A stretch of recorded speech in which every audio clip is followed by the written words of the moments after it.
Welcome to another episode of The Halo Effect.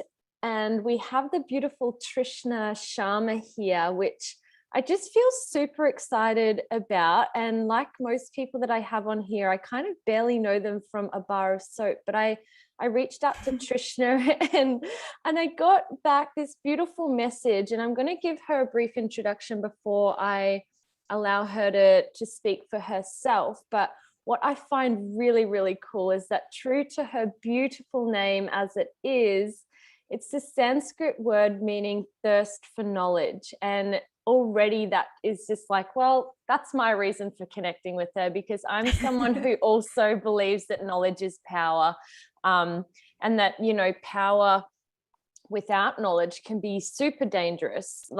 And I think that we see that in so many areas of life. So Trishna is also a psychic healer. She's a writer and a channeler.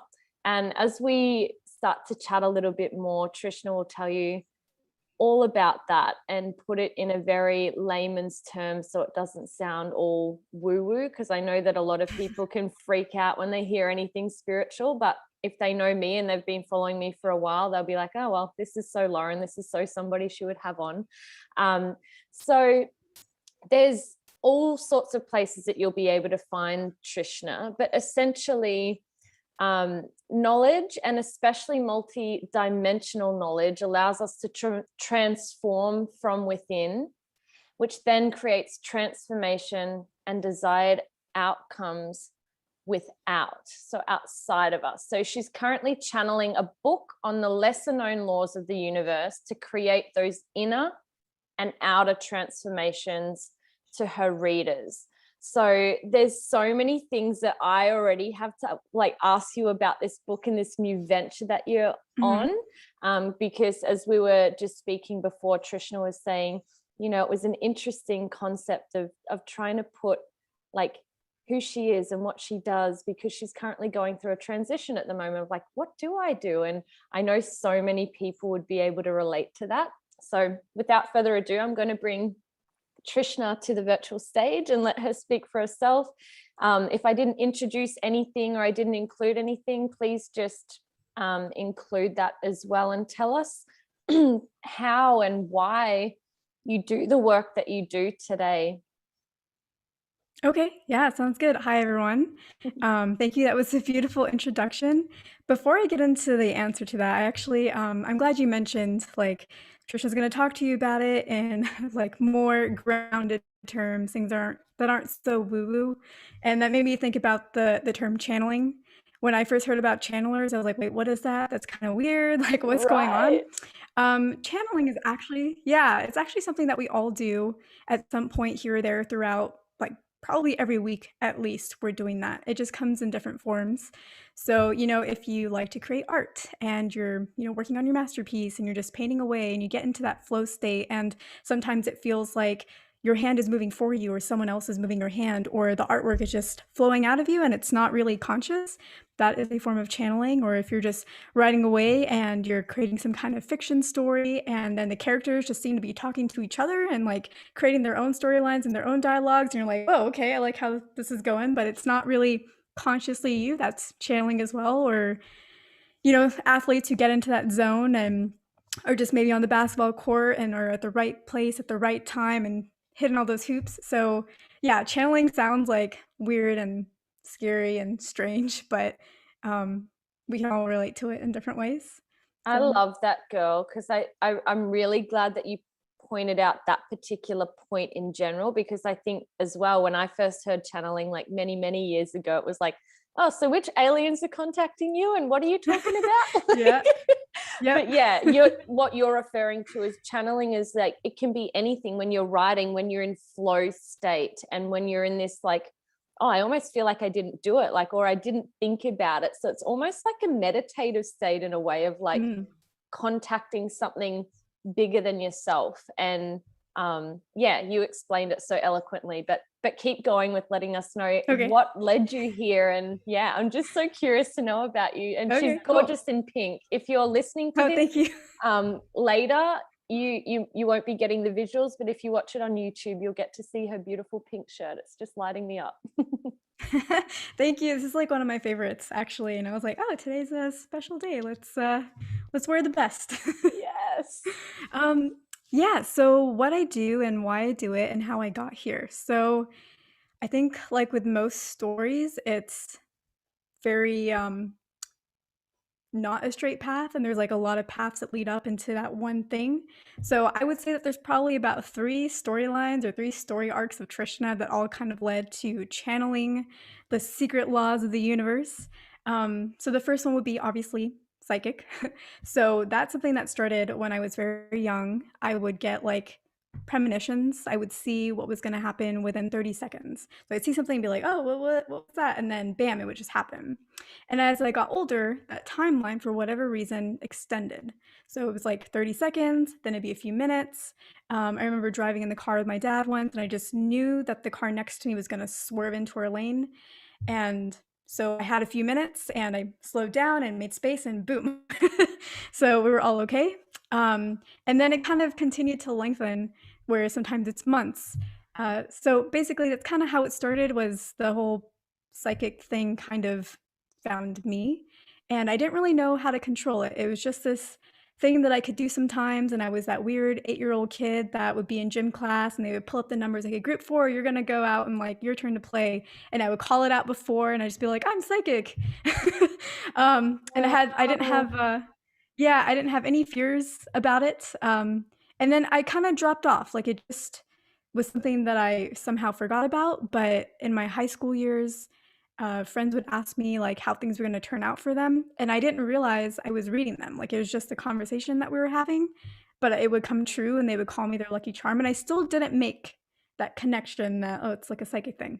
That happened in my 20s. I met a woman named Stephanie who knew how to control like energies and things like that, and she kind of gave me like one tip of, oh, just you interpret it like this, and that was it. After that point, I could basically do it on call whenever I'm in that mood. And so that's where the psychic line kind of comes from, and that ties into the channeling. My favorite kind of reading really is to do channelings of animal spirits. So whenever my sister will love you. Yeah. Does she have a favorite animal? She's a dog trainer, but more invested into the human psychology side. But she's just so connected to animal and the wolf. So yeah, if she comes back in, I'll get her to say hey. Mm-hmm. Okay, man, I should have worn my wolf necklace today. Yes. Wolf is a big one for me too. Yeah. Yep. Yeah, animal channeling is my favorite. That's definitely my favorite. Animals and nature. Like, even snow, I'll like want to have a conversation with it. And if that sounds woo-woo, I can explain that in terms too. Okay.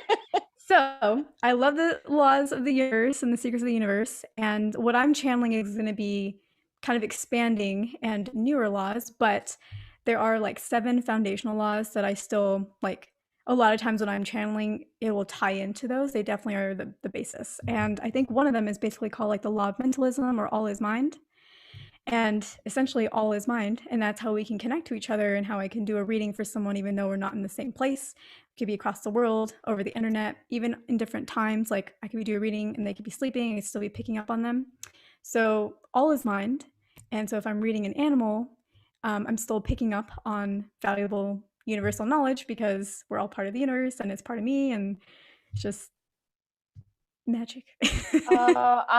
I'm like already in my head, so let's just book in 20 more episodes together, because I'm so I love this stuff. Let's do it. Let's actually do it. I'm in the zone. Okay. Yeah, let's do it. Commit. Okay.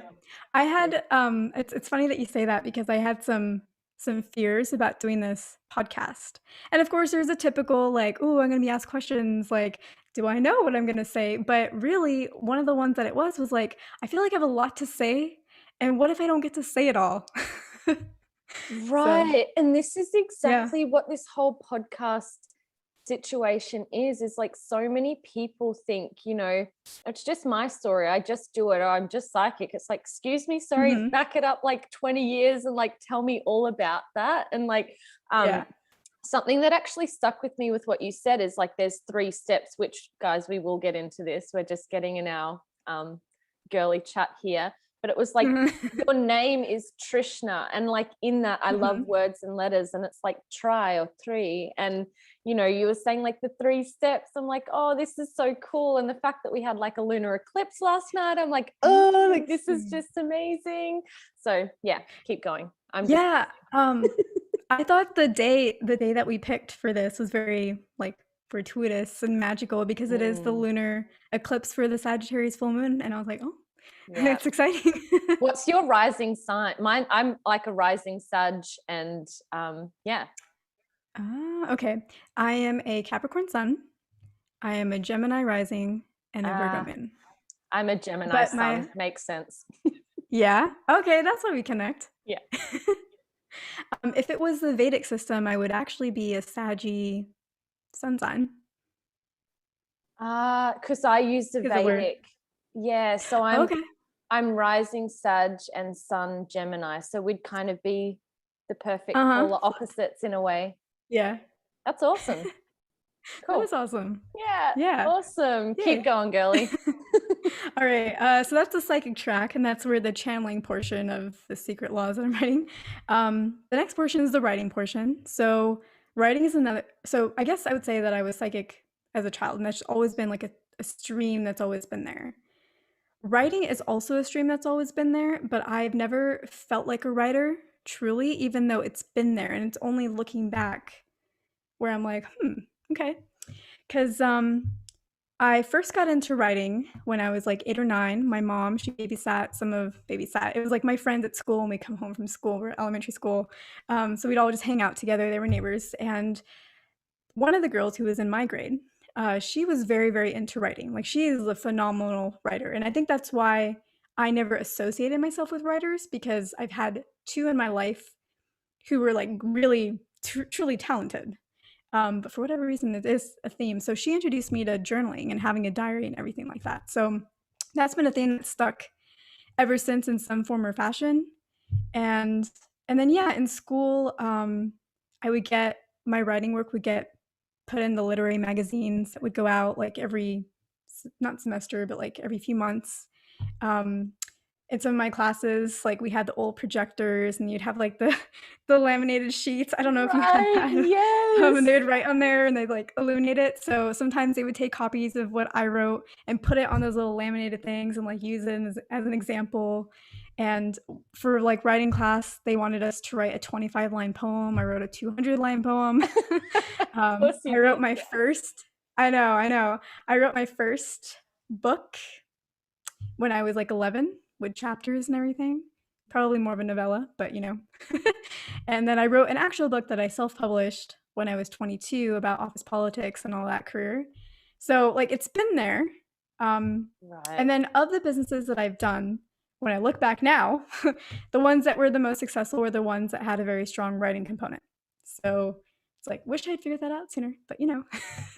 Isn't it interesting though as well, like when we don't get a certificate for something, like we're like, oh well, I'm not a writer, and it's like how we're so ingrained in society to think like, you know, even with people not putting out their message because they're like, well, I'm not qualified as a coach, or I'm not qualified as a writer, so I better not say it, because if someone actually asks me about it, I don't know. It's like, no, like we don't need that piece of paper to validate everything that we do, or to move forward in that area. Because I reckon that just already talking to you, that like we'd resonate with each other's writings, or like I know that I would resonate with the way that you write, because I love the way that you speak. So it's I have to check that out. Yeah, cool. Yeah, you write as well? I do. I write songs. I also write poetry. And I've been writing like my whole life, but I wouldn't either consider myself like a writer. But like the thing that if I was to write down a list of the things that light me up, it's like writing fun emails, or like writing essays on something, or writing a huge journal entry or whatever. And I love getting lost in the flow of the words. And it's like, again, the channeling thing, when I'm in a state or I'm feeling inspired, it comes out of me. And people are like, how do you write like that? How do you just speak to anybody? I'm like, I don't know. Like, I'm sure there is some sort of a framework here, but I feel like it's not me in a way. Like, it's weird. Yeah. Yeah, that's cool. Okay. Nice. So you have channeling experiences also. Yeah. That's mostly with my music, I think. Mm-hmm. Yeah. Okay. Yeah, I think I saw that you had a few songs, I think on your channel, but I didn't get a chance to check them out, so I'm definitely gonna do that after this. Yay. There's some Yeah. originals. I feel like the original ones you'll like. I actually like the Okay. covers as well, but yeah. We'll have to check out each other's stuff. I feel like I'm going to be stalking you down after this. Be like, tell me everything about Trishna. I need to know it. I know. No, I'm gonna be doing the same. I've already started doing the same, but Yes. don't tell Lo that. Don't tell the world that. Oh well, it's broadcast, whatever. Yeah. Oh well, all right, it's okay. I love you, girl. You're so Yeah, awesome. same. Yeah, okay, so I guess the third wheel. So I never made that connection between Trishna and Try, but yeah, we're talking about three things. So the last part is the secret. So it's the channeling slash psychic, writing, and secrets. I've definitely always been fascinated by like secret codes. I used to buy these little secret code books, and I've definitely always been a secret holder for people. And I have a very strong memory from when I was 8 years old. That seems to be when a lot of things started. Diary Yeah. writing, psychic games at school, and this memory where, first of all, I wasn't very social. Like, I mean, I was very social, but I was not. I was not good at it. That was like did not come naturally to me. Yeah. So I had friends, but I was always kind of like the lone wolf of sorts that didn't truly fit in with everybody, didn't always quite get it. But I had some friends who were like not friends in that moment. They were like, kind of warring with each other. And both of them were gathering groups that were on each of their sides. And I was suddenly in the position of being in the middle of both of these sides. And I was just like, oh, I want them to be friends. Also, maybe I can be the hero. And if I bring them together, everyone will like me too. So I kind of shared Yes. different things that each side would tell me with each other, which is like such a no-no, but I did it, and it brought them together in their anger at me. So it worked, just not the way that I wanted it to. But that was like a very pivotal moment where I realized the power that someone's putting in you and the trust that they're putting in you when they're sharing something that they may not even tell you is in confidence, but it's, sometimes you need to imply that for yourself. Mm. And somehow that theme has carried on for forever. Like at work in situations, I'll always be the person when there's political battles, people would come to my cube when I worked in an office, and both of them would tell me their sides separately. And it was so awkward, but I was like people's secret holder, and random people would just tell me stuff that I don't know why they would tell me that. I'm like, it's weird. Okay, cool. So about a month ago, that's kind of where all this channeling is kind of coming to.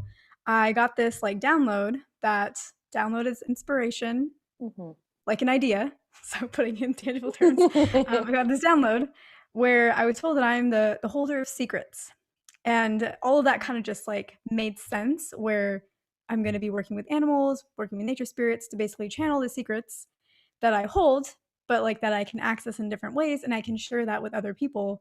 And this time I get to share it with everybody. I don't have to keep it to myself. So it's kind of Yes. been, yeah, I'm excited about Oh, that. that is so cool because like that is such a beautiful trait that you have, that people instantly trust you. But to hold a secret it's a lot of energy for an energy worker. It's like, Mm-hmm.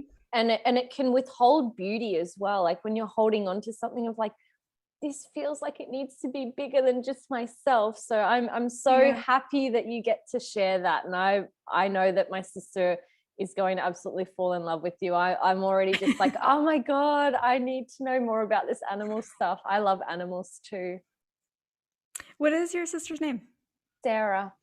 But Okay. I feel like, yeah, there's so much there, but I feel like I gave her a name when I moved over here, and I'm just like, I think your real name is meant to be Sahara, because she looks like you kind of. So Uh-huh. she's just got like the darker features. Like I feel like Mm-hmm. brown eyes, brown hair, but if we spoke, we sound the same. Yeah. Oh, I really like that name. Sahara. It's Sahara. beautiful. Yeah, for Yeah. sure. All right. Does she respond to that when you call her that? I haven't actually called her. Like, I feel like I was just like, I feel like this is your name, but I haven't actually Uh-huh. used it a lot. She's like, oh my God, I love that. As soon as you said it, like, that resonates with me, because it felt like just a rearranging of her name. And with like astrology and letters and stuff, it can be sometimes a sequencing of like letters or patterning in our name that actually kind of like sums us up a little bit more. And it's not to use that as like a justification or redefining somebody, but for some reason energetically that felt really beautiful, because I find her such a beautiful soul. And I was like, oh, it's like Sahara Desert and I'm like lunar moon kind of situation. She's like the fire and I'm like the moon. It's cool. But in the halo, that's kind of, it's like warm too. For sure. I've got fire, don't get me wrong, I've got a lot of fire. It is so nice to have a new spiritual friend. Oh, so cool, isn't it? Like I'm actually just to like just digging talk your to you chair. about this stuff. Okay, so this is actually a blanket that's on my chair, but it's like the stars and the planets and stuff that my husband got me, because like that kind of stuff. I love it. Couldn't tell. I feel like we actually just need to hang out in person. I'm getting this like huge vibe to time travel and see you somehow, and I feel like that has to happen at some point. But like you said, it's lovely to have someone who you can mix the scientific with the spiritual, but then the playful side as well, which I know would be a part of your personality, because you just look so jovial and joyful. And it's like I love that. I love that mix in a human. It's really special. No, I love that idea. Things are opening up, so that's possible soon. So you in the midst of writing this book at the moment? Is that what you were alluding to with the seven levels? Yep. So yes. So I am in the process of writing it. I started about a week and a half ago, 10,000 words in. And so I consider that about a fourth to the sixth of the way through.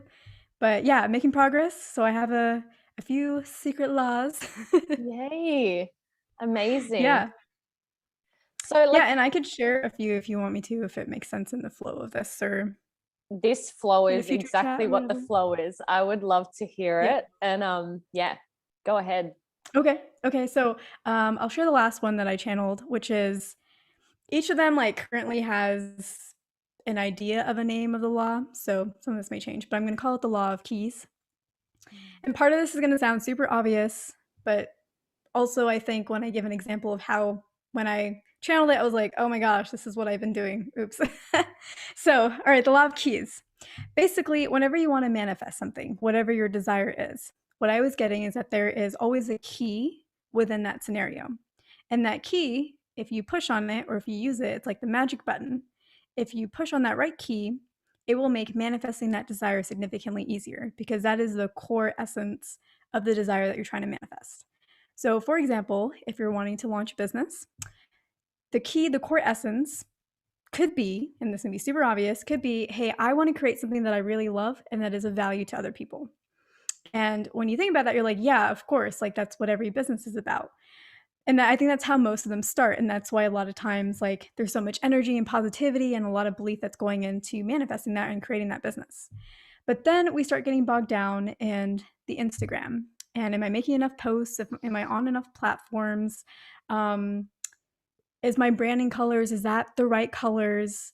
Are the words on my landing page perfect? Or maybe I should tweak this word to this one other word, or like switch them around, even though so it becomes a lot of distractions that kind of split your energy away from that core key that is the essence of it. And in reality, all of those little pieces like the branding and the colors, they're important, but they're so minuscule in importance than the actual core of it. Because it's just I know what you mean. No, so like if I was to jump in here and like I love the way that you word that, because that is everything that I work with. It's everything that I work with in my team as well. We're huge on like intention setting and manifestation, and what we talk about, it's not just about sitting there and going, oh, I wish this will happen, or oh wow, I was so lucky that just happened. It's like, no, like manifestation for people listening is like the ability to set an intention, have belief in it, but also take action towards it. And so what I think Trishna is alluding to here as well is like I've been bogged down in the social media side of things. I'm just like, because I love words so much and I know the importance of language, I'm like, oh, I just like really want to make sure that I'm putting this out there. And it doesn't feel like it captivates everything. But we need to come back to our deep levels of why we're doing it. So when you know your why, and that side for me was like when everything changed. I was like, when I know my why of anything that I do in terms of like, I just want to add value to people. I just want to serve people because that really does serve my soul. And it doesn't then matter how that comes out, what that looks like, whether the algorithms look quite right, whether, you know, I know that is important for Instagram and certain things for algorithms and timings, but that I'm not like that. I'm just like, well, I'm putting it out there and it's going to be in my way. And, you know, it might not look like one white post with one black post, one white post with one black post. Like it doesn't look pretty as such, but I know that the results are coming in by the fact that I'm getting people like you on here. I'm getting other people start to message or see what you do. So it's like, stop getting bogged down in it needing to be perfect before executing. It's like, I don't know. I feel like maybe I didn't really answer it. I just tailored on you and left it open-ended again. Confused our listeners. No, I love that. I love that because all the stuff that I'm channeling is multidimensional, meaning that when you read it, it's going to hit you a different way each time that you read it. And it's going to hit each person in a different way depending on where they are, because it's something that is timeless in a sense. It's something that every time you go back to it, you're going to be a different person. But what's written there is like adjusted to that. It has many meanings that can fit a variety of scenarios. For whoever is called to it. I love that it's called a key. I don't know. I love your style. I'll let you keep going. Otherwise, I'm just going to sit here in dreamer mode of like, you're just amazing. You were too. I'm glad we found each other. It was really great that you reached out. Yeah. Awesome. Let's see. All right. So I have one more one of my favorite laws is the law of chaos. So this is an energy that when it enters your life, most people get a little scared by it, because chaos is what? It's confusion, it's uncertainty, it's fear, it's indecision, it's literally my whole life is crumbling right now, or that's how it feels. And so it can feel terrifying. It's like this thing that I don't want. But I love chaos and I love utilizing it. The thing about chaos, though, is you can't control it, because by definition, it's that which cannot be controlled. So if you try to control it, if you're in the midst of chaos and you're trying to make sense of it and like, no, I'm going to organize everything and it's all going to work out, or I'm going to figure out my plan through this. If you try to control it in any way, it's just going to not listen to you. And at the end of it, you're going to probably feel just as stressed or like very relieved. Yeah. But you're not like going to feel fully satisfied. But if you ride through the chaos, if you're just like, you know what, thank you, chaos, for coming in. Thank you for crumbling my life, because something obviously needed to be crumbled in order for me to get what I want. You're crumbling it, you're shattering it. And then once you're done, I'm just going to let you do your thing. Once you're done, all the pieces are going to be put in the right places because they weren't before. And I've just noticed that whenever I listen to the law of chaos and I allow it into my life very willingly, my manifestations come so fast, because I don't see a negative. Like, I think when I started my manifestation journey, if I was like putting all this intention and like positive thoughts towards something and then things didn't work out, I thought I did it wrong, or I thought, you know what, this isn't a real thing, or the universe hates me or something like that. Like, I thought it wasn't a part of the process, but it is a part of the process. Yes. It's a very important part. Yeah. And it's leaning into that, you know, like, and I think that is maybe how I would define grace, is when you can mostly lean into chaos. Like when you can do that, I think they're the most graceful and eloquent and wise people that I look to emulate. I guess I'm just like, oh, I want to be like that, and I try and do that in as many situations as I can. So I love that you also love chaos. Like, I know for so many people the need for certainty is so high. So leaning into that is a really, really scary thing for people, of like, it's the unknown, it's all of their triggers, it's all of their fears. And to go like, why would I lean into that? It's like, well, see what happens once you do, once you acknowledge that it's there, once you acknowledge your deepest seated fears, your triggers. Like, once you do that, you understand yourself more. And it's like, well, why is this happening for me, rather than like, why is this happening to me? Rah. Yeah. Well, I was gonna say something. Yeah. Okay. So for me, the way that I sometimes think of it is like when I'm trying to manifest something and then the complete opposite happens, and it's like everything blows up in the complete opposite direction of what I want. The universe is obviously responding to you. Like, it is clearly being like, hey, I heard you and I know you want this bad. Let me just like clear out all this stuff so I can give it to you. So I see it as like a direct response, like, oh, awesome, you heard me. Great. Thanks. I love that. Yeah. Yes. That is so cool. Oh, we're such soul sisters. I'm like, how many lives ago did we meet, girl? This is crazy. I know, maybe we've had a few, and it took us a while to find each other this time, but I love it. Me too. Perfect timing. Yeah. It is. So along the way here, I know that a lot of this has been so innately a part of who you are, and you've, the number 8 and the age 8 that you were, it's all come through. But like, who did you, other than your teacher that you mentioned before, who have you kept as like role models and mentors around you to keep you grounded on the path or focused when you could so easily, I guess, suppress the feeling of like all of your beautiful skills, but you could also get really lost in like the huge spiritual world that there is? Okay.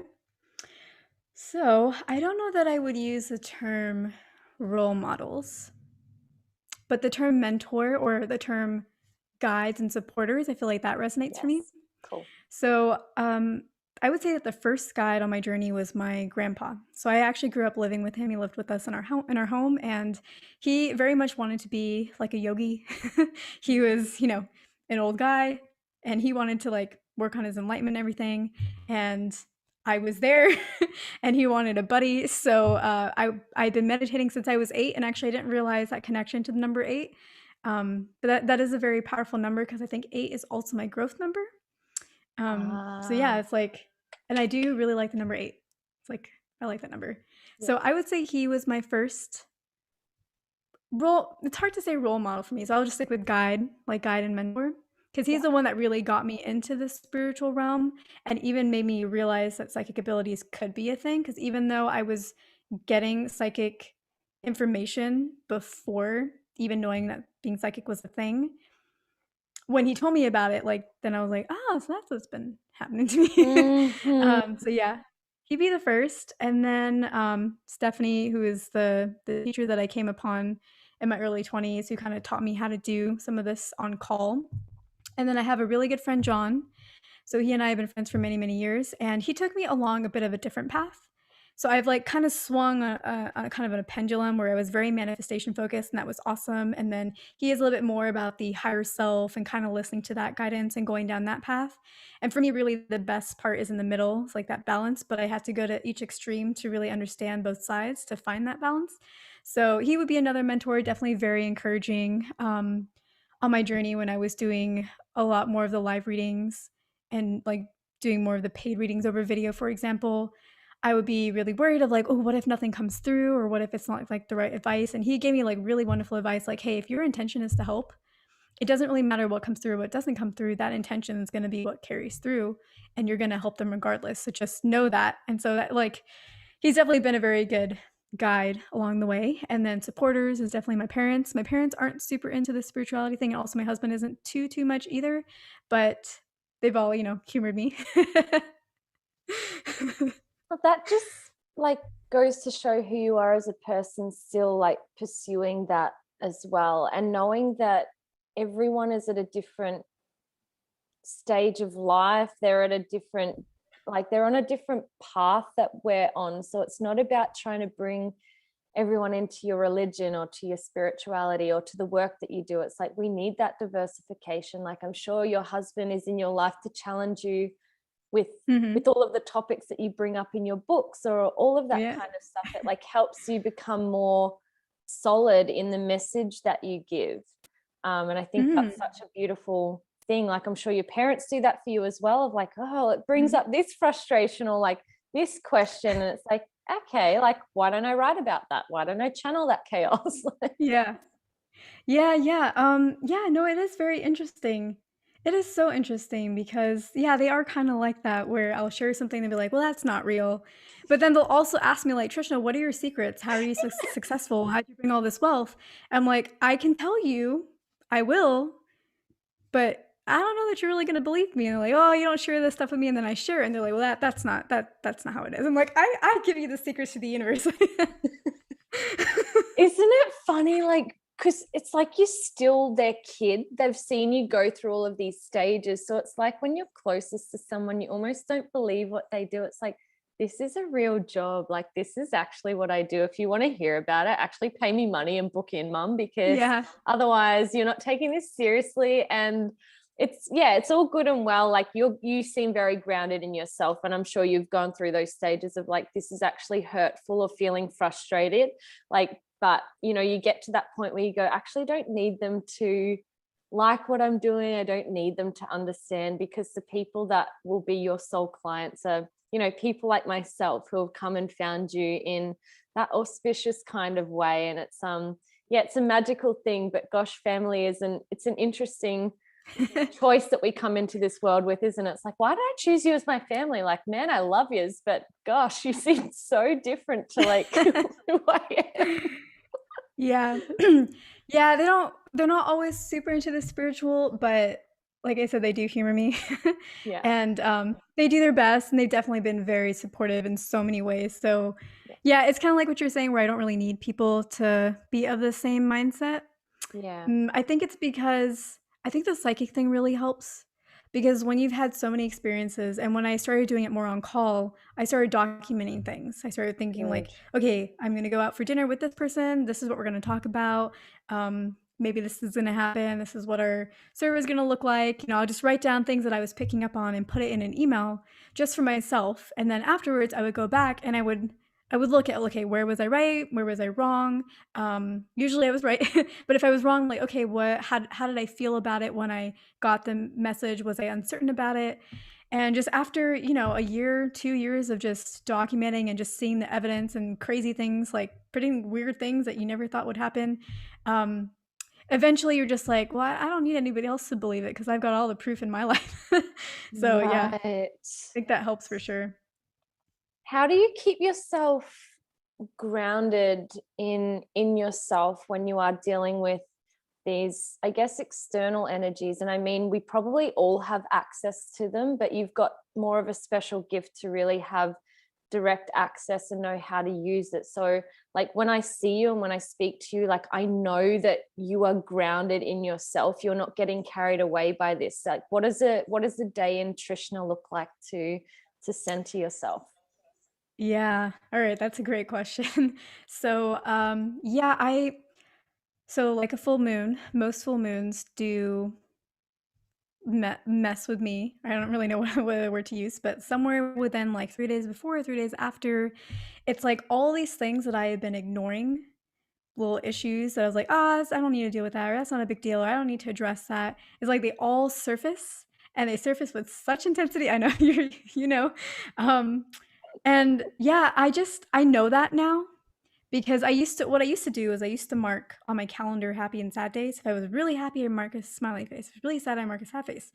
And I didn't really know too much about moons, but kind of through the process later on, I realized, oh, there's like full moons and new moons. So I went back to my calendar and I mapped out when they fell. And it was always, usually it's around full moons for me. New moons, like I can usually skip by, all right. Yeah. But the wolf energy in the full moon, love that moon. So yeah, I guess it's because I understand the law of chaos. And so I know that when all this surfaces up, it's just energy that if I work through it, it's just going to give me the complete opposite. So one thing I like to talk about, and this is I didn't realize this was actually one of the fundamental laws, the law of polarity. I used to always call it the law of Oh, duality, but the law of polarity is polarity. where, yep. And I love that law too.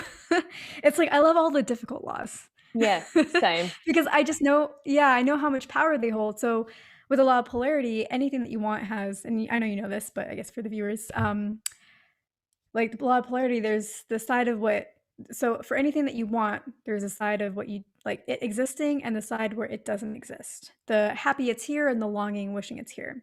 So with a full moon, that's where all the negative side of things tends to crop up for me. And I know that because it's both existing, both are real, and both currently hold a charge. Okay, so it's two sides. If I just remove the charge, the emotional charge that I have on the side that talks about all the things that I don't want or the things that aren't working out, if I just let go of that charge, the weight of that drops and the only thing left is what I want. And that's why I feel like with chaos, it just manifests so fast because I make peace with the worst case scenario. And I like really feel into it and I don't fear that. And I have a lot of Scorpio in my chart too, so I like the darkness and all that. Transformation. Yeah. Trishna's temple transformation. Yep.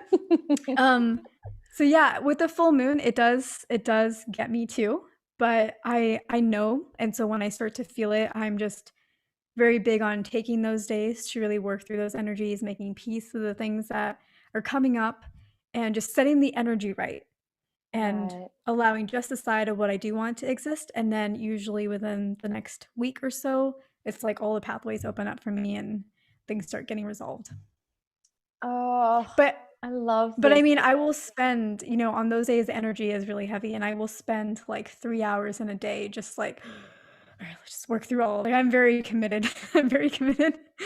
Yeah. Well, this is what makes me I'm like, I feel I feel like you need to meet my sister because I don't know what it Mm-hmm. is. I'm just feeling like I haven't said this on, I don't think any of the episodes that I've had, but I just feel like you two need to meet and connect. So I will make that happen. I will meet Because Sahara. yeah, Sahara for sure. Address her like Yeah. that. She'll be like, oh, I love that. But like a few days ago, so I was saying to her, the full moon's approaching. This is usually when I start to feel like big topics start coming up. Like they seem to come out of nowhere. And we had a really big-ish incident happen when we were out with like her dog. And, she's like, I don't know why this is happening. I said, it's interesting because this happens almost every time of the month. And it's not like, oh, it's just your period. It's just this.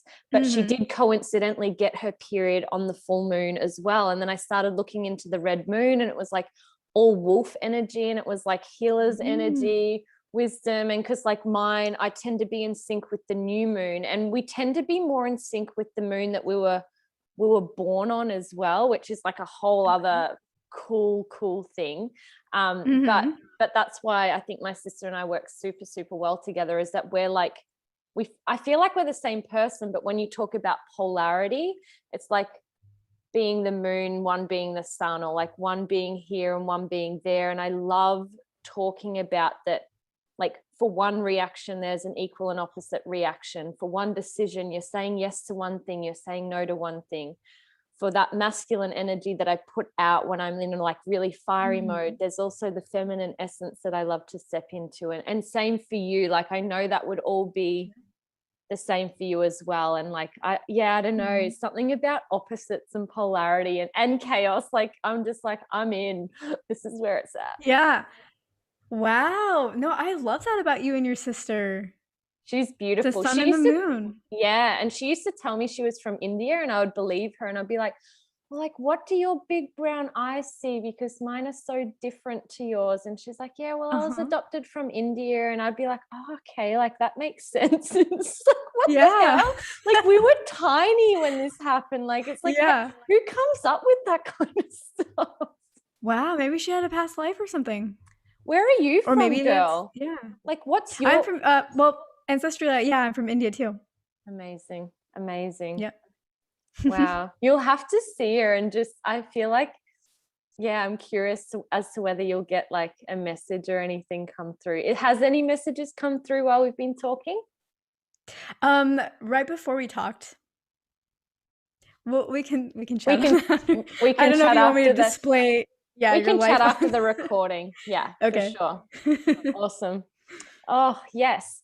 Okay, so we spoke about basically your journey into the work you do, which has been from an extremely young age. We've spoken about your guides, your mentors, your teachers in life, which I've Mhm.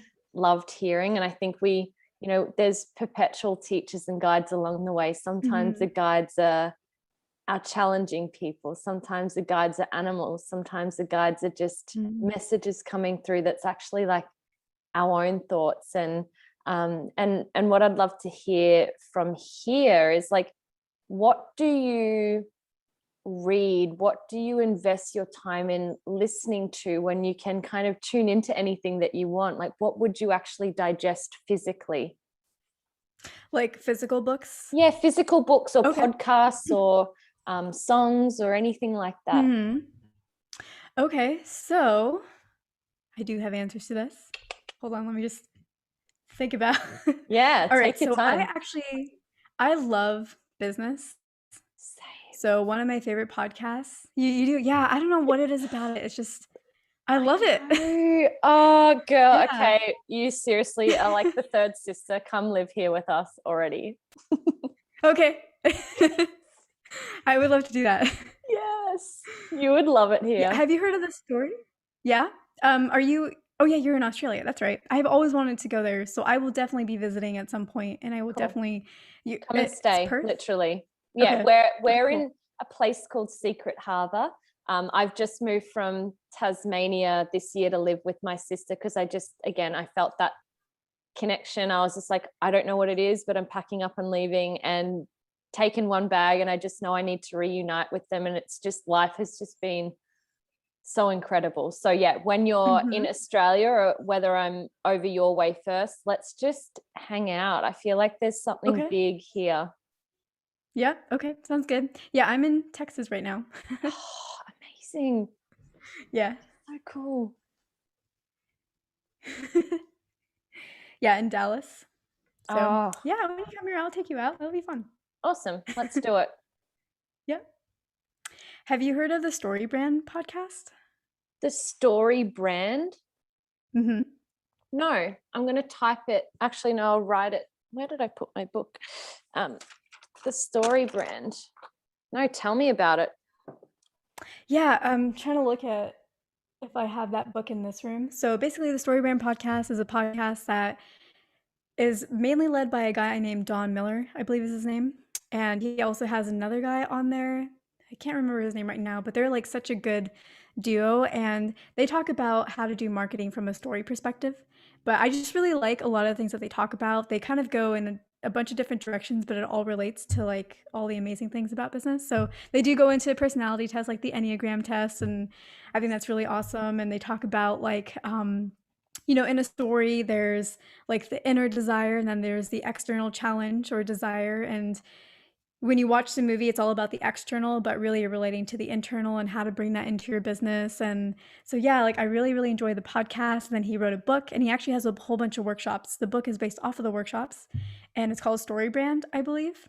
And I can send you the information later. But yeah, that's one of the ones that I like when it comes to podcasts. I've obviously started listening to your podcast. I Yay. feel like there's like more there. Okay. When it comes to books, so I feel like at this point in time, I have my particular spiritual process that's very figured out. Like I was saying before, where I've done a lot of readings for things and I've written them down. Like I've done a lot to kind of figure out what works for me. So usually whenever I'm reading, I'm not really reading for myself. Maybe sometimes I am, but usually I'm reading to expand my knowledge just to see what else I can share with other people. So I love watching like magic videos on YouTube, like Magic with the K. So all the witchy stuff. Mhm. And I've tried it, but it's not really my process. But like I know so much about it that I've been helping some people who have been struggling with manifesting with the law of attraction. I'm just like, okay, you're you're focusing too much on, are you saying the affirmations enough times in a day, and is this going to work or not? Like you're being too mental about it. So you know what, light a candle, make it this color, Really sit with yourself, figure out what you want, write it down. And then all you have to do is do that one time and you sit with it. And when you feel like you're done, you're done. You light the candle every day for 7 days, and you don't have to do any more affirmations. You just do that one thing. And then every day you just check the flame. Is the flame going strong? Okay, you're good. You don't have to do anything else. Just light it. If it's kind of low, then maybe you want to add a little bit more intention into it. When you feel like you're done, drop it. So it's kind of like Wow. it gives me, like, I like reading about I just love all of it.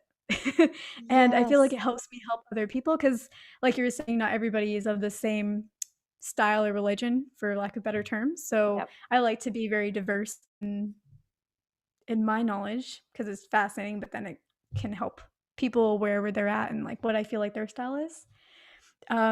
If you want a specific book, so in writing the Secret Laws of the Universe books that I'm doing and having a general idea of some of the laws, I recently bought the book The Kabbalion, and that has the original 7 Hermetic philosophies. So that's where the law of polarity is in it, and it actually just came today. So I haven't read it yet, but I'm so excited. I'm reading another book right now. It's like How to Live Your Life with Purpose, and again, it's not Oh, really for me because I feel like I know where I'm at. But have you read that book? is it Dan Sullivan? No, it's like a purple book, and I think it's written by a lady. It's like a workbook. Okay. I'll write that Yeah. down. Yeah, and even in the beginning of that book, she has a different philosophy of things than I do. But it's good for me to know those kinds of philosophies because It all it's just ties so in, interesting. doesn't it? Yeah, and it's just so interesting how like I read about that and then I go talk to my friend who happens to be a spiritual friend. She's like, "Do you believe in soul contracts?" And I was like, "Well, not personally, but I can tell you all about it." Exactly.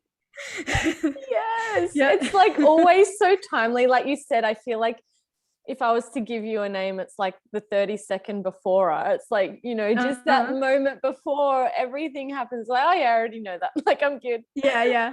That's so funny. Hey, I was just thinking, we were talking before, did we ever go into what grounds you, what keeps you centered? Because I feel like I must Oh, have spoken over you or something. I'm like, I no, don't I remember know. what she said. We talked about it a little bit. Okay, so basically what grounds me. So I do have a personal process that I use. I call it PSIMAGE, Ooh, PSIMAGE, because I need like fancy acronyms like that so yes. that I know what I'm going to do. Yeah. So for that, for me, the P is basically any kind of psychic downloads that I'm getting that day.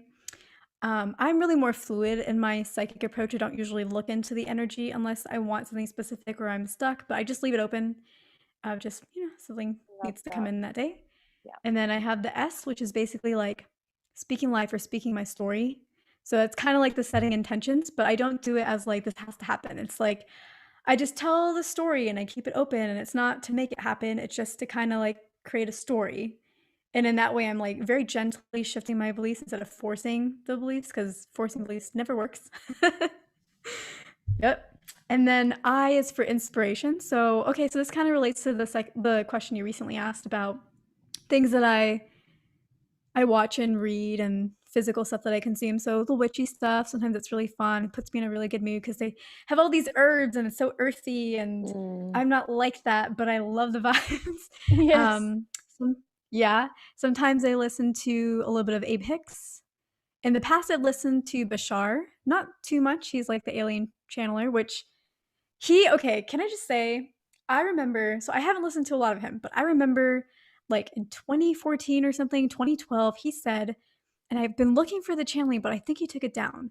He said within the years of 2016 to like 2024 or 2018, something like that, somewhere in this time frame, he said there are going to be some massive changes and the ETs are going to make themselves more known to about 80% of the population.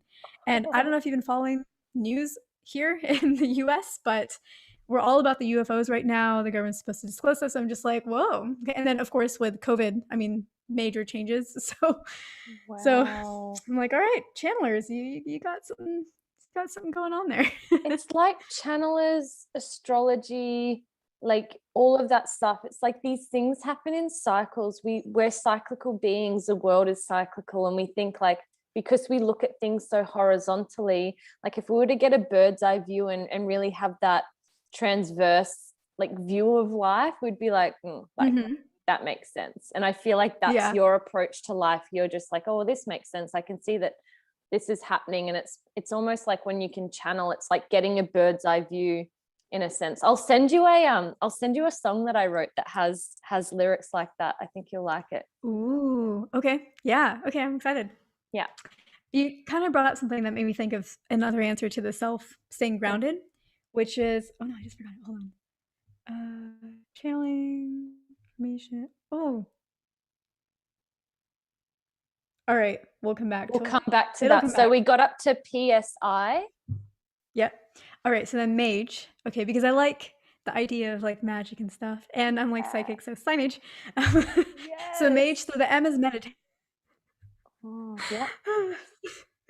yeah. The things that I do to stay grounded. Yes, if it came back through, just go with it. We'll get there. Yeah. In the end. People will follow if they're meant to. I'm following. I don't really care. Okay, cool. All right, so the M is meditation. So that's just basically like I don't make myself have to meditate for 10 minutes or 20 minutes. I like the idea of like 20 minutes, 22 minutes, 22 being, like a creation master number. Yeah. Because 22 doesn't feel super long like 30. And I feel like it's enough time to kind of get into it. But if it's only 5 minutes in a day, then it's only 5 minutes in a day. Like I'm not very strict about this process. So I just meditate, usually just me and myself, just kind of clearing my thoughts, or really just sitting in the moment and just being like, wow, like this is a moment and it's amazing. And that just feels really good. Just like expand. The A is like, it's not actually one that I have anything for. It was act as if, because that's a pretty powerful process for me, but I don't really do that so much. It's really more like staying in alignment, and I mean, I need the A for mage, so alignment's nice. I like that. I think, and that's just staying true to like everything that you're doing. So it's almost like a natural progression of all of the other letters up until that point. If you're doing them, then the A is already existent. It's like, okay, that's cool. Yep. No, I totally agree. And then G is gratitude. So gratitude is a word that I'm meh about, because gratitude usually you say or you feel when you were in a really difficult situation and someone saved you, and so you feel relief. So it's like kind of perpetuating this feeling of needing to be saved, or everything was out of control, or now sometimes when you feel gratitude, you feel like you owe someone a favor because they did you a favor. So gratitude is not really the word that I like to use, but it fits with the mage, so that's why it's there. I like just kind of thinking about what I'm excited about, like what excites me today, and I feel like that usually puts me into that appreciation kind of gratitude mode. So that's the G. And then I remember what I wanted to say. Yep. Okay, I'm not going to forget it this time. Okay, yep. I'll finish the E. Okay. The E is, that's like the healing that I do. Sure. That's really, so for me, it's very intuitive healing. And that's what I'm primarily doing during those full moon heavy energy time periods, because I almost can't do anything else. And I know that if I work through that energy, the awesomeness is on the other side. So that's more intuitive. But like on my YouTube channel, I list out how to do it in a less like energy intuitive way, and how to like write it out and do the same thing even if you're not as in tune with your intuition. Although if you practice meditation, you will be. But yes, for sure. So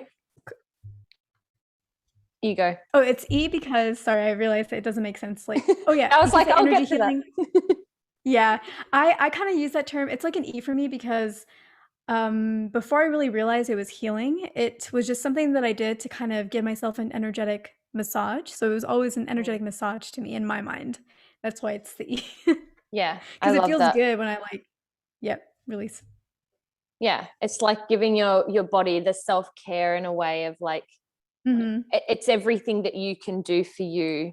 And I actually love the point that you bring up with gratitude, and it's why I do gratitude like in all moments, not just when it's been like, oh, I'm so grateful that this went this way, because again, the polarity, it's not when I have the biggest polarity, it's actually like I'm grateful for everything that's coming. And like you said, it's like an excitable term, or like I'm grateful for this moment because it's really good. Like, it doesn't have to be, Mhm. oh, I'm grateful because I came from the pits, and like, you know, go into Yeah. your story or whatever it is. It's like, be grateful for all moments, or be excited for all, like, all the things that could be coming or that are already existent. And like what you said before, like much earlier, was like the polarity thing really stuck. It's like when I focus on letting one side fall away, all that's left is like everything that I am, everything that is to be, everything that's coming. And I'm like, oh, like, yes, I need you in my Yeah. life.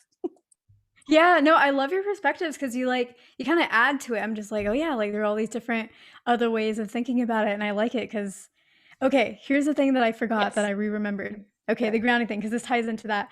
I think what really keeps me grounded is that I am very committed or like very excited about inner growth, like self growth. Mhm. So when I'm trying to manifest something, you could think of like, oh, what are all these blocks in my way? But for me, I'm just like, oh, like how do I need to grow to like attain certain skills or like, kind of grow myself to like be at that level of that attainment kind of thing. Yeah. So I think that's what keeps me grounded is whenever there are a lot of energies and I do see, and I am feeling a lot of it, it is doing the whole chaos polarity thing, but that comes from the underlying like kind of interests and like drive for the inner growth because I know like, oh, I'm going to grow and then I also get what I want. It's like bonus and bonus. Win-win. Yeah. I love everything that you're into, which just, I know that this is going to be a real deep friendship moving forward, because all of your values of like inner growth, business, like that mix of being able to go like, let's just talk about like different energies that you're channeling, like animals, nature, people. I think like people are so interesting, and that's probably Mm. like where all of, you know, like your awesome work comes from too, is like you having always been the messenger in the middle of like, you're getting inspiration from, yeah, everything around you. Like energy is just so cool. Ooh. Yes. Wow. I like that. I really like that. No, I think you're right. I think a lot of things that I get come from my conversation. I haven't like opened the vault yet. And when I do talk to people, like a lot of my friends, I will say things that I know, but like I haven't verbalized it before. And to me, it's just like, oh, stuff that I know, but they're like, oh, let me write that down. Let me take notes here. So yeah, I think there is a lot of channeled stuff that comes through even with people that I have not fully appreciated. So thank you. Mm, you're welcome. Yeah. What is the huge difference between when you're channeling animal spirit and human soul spirit? Like what are the differences of messages that come through? To be honest, I feel like animals are significantly wiser Oh, than yeah. we are. Well Yeah. said. And plants as well. Yeah, like it's just I mean, of course it depends on the personality. Some like puppies are just really focused on the physical, like a lot of us are physical, like trying to figure out, I'm hungry or Yeah. I have all these things that are going wrong in my life. But, a lot of animals tend to be very like broad. I guess especially I guess the less domesticated ones. Now that I Mhm. think about it. They tend to be very broad and like very wise and have the kinds of information that you would want, like universal information. They're Yeah. definitely like the keys that are like connected to it a lot more because I think they live more in that flow. And we've been trained to live a little bit more in structures that are dictated by other people. And then we lose that sense of ourselves. And then we get caught up in that sense of ourselves and trying to figure out our way out of it. Okay. That's out there.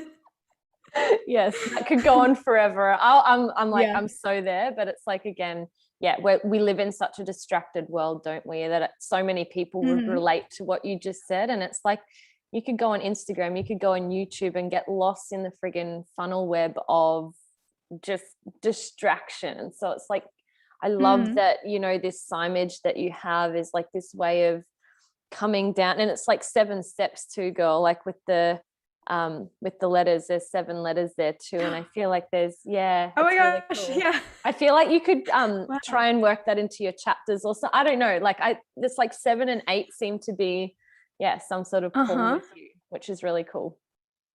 Okay, okay, yeah, no, I'm gonna keep that in mind. Yeah. You said something. Okay, yeah. So another difference between like channeling humans and animals is animals tend to not have a filter. I don't think I've ever really come across one that had a filter where and Can ask you just the repeat that? messages Sorry, here. the But with internet humans, here, the internet here was just being a mhm, little bit funny. Can you just repeat that again? I heard that okay. animals don't have a filter. Oh yeah, yeah. Animals don't have a filter, at least not one that I've really come across, even domesticated ones. They're just very pure in what they say and they don't really overthink it. And it's just what they think is what they share. But with humans, because we haven't really learned how to know what we want or what we think for ourselves, and we grow up learning maybe we should be a certain way or we should want certain things, and it gets really jumbled. So Mhm. for us, I noticed that a lot of times what I see for someone is different than what they will tell me. But, like, in a lot of my readings, I'll say, like, "Hey, I'm seeing this in your energy and, like, this happened," or whatever, like, "No, no, no, that's not what it was," or, "No, no, I'm not really blah, blah, blah." And then 30 minutes in, they'll start describing everything that I said. I was like, "Hey, wasn't that what I just said?" They're like, "Oh, yeah, you're right." So that happens all the time where there's a contradiction in what's in the energy and what they're consciously aware of just because I mean, we're busy. Animals really aren't that busy. They have time to just like chill and stuff. We don't Yeah. have time to like process through everything and like align ourselves all the time. So, not a ding on humans. Yeah, we can learn But yeah, that so is much from animals. I feel like dogs and wolves are certainly something that I feel more resonant with. I might have to get you to give a little reading for my sister's dog who's called Lushka, because he had, yeah, a bit of an incident okay. the other day, which was just so out of character. But it was at that time where things were coming up, and it's like he's such a Mhm. beautiful boy, and she named him with the name is for warrior or fighter or something. I think it's like an American Indian name. Okay. It's cool. I love it. Lushka. It's very pretty. Yeah, it is really pretty. For purposes of time, girl, let's do another Mhm. podcast. But for Okay. wrapping it up, do you have like any final messages that is coming through that you want to share to our viewers or listeners before I ask you like where they can find you, where they can get in contact? Okay. So, nothing really major coming through. Um, I really enjoy being on the podcast, and really, I'm just really excited to channel these books because I've definitely lived, like I was saying before, kind of the lifestyle where I was manifesting and like really using the laws and going in tandem with them. And then also, I've lived sides where I wasn't really working with the laws, and it's definitely a lot easier when you're going with the flow of the laws and kind of have an understanding of them. Not that the laws rule over you, but usually they carry themes, and it can be very beneficial if you're aware of them. So, I know what it's like to work with it and like how much success can come into your life and how much joy and how fulfilling it can be. So I'm like very excited to share this. And that's really my why, I guess. I don't think I ever got to that part of like, Yeah. why am I doing this? Yeah. I'm just really excited to like share, share stuff. So yeah, if you want to learn more about me, I do have a YouTube channel. It's called Trishna's Temple of Transformation. And I have like psychic readings on there. I have healings on there. Lots of law of attraction videos. That is like my favorite topic. That is essentially what I'm channeling just through different entities. Amazing. So I have like, if you're new to the law of attraction or if you've used the law of attraction and it didn't work for you, I have a law of attraction playlist. And like the first 7 to 8 videos are step by step, everything to do. It's very practical. And if you do it, it will work. And then figure out your own way because each person is different. So if you're doing it, do it because it's going to work. And then if it's not always resonating with you, then you can kind of adjust it to your needs. But if you're struggling, like that's definitely where I'd start. And then also, my hub is my website, which is trishnastemple.com. And yeah. I will include all of her details in show notes wherever people are watching this or listening to this. And if you somehow can't figure out how to get in contact with her, hit me up and I will lead you in her direction, because she has just been so fun from the beginning. Like her level of energy and excitement is not anything more than what you're getting here today. It's so authentic. It's so beautiful and excitable. And it's like this level of passion, like, you know, when someone's practicing the work themselves. And this is the people that I love getting drawn to, who aren't just speaking about the work that they do. They're actually practicing and living it as well. So I appreciate your time, your wisdom, your energy, and just, yeah, your overall vibe is just like, I just want to know more about you, and we're going to do more of these. I know it. Awesome. Awesome. Thank you so much for having me. This was really fun. And I'm excited about our chat now. Me too. Let's stop the recording so we can hang out. Cool.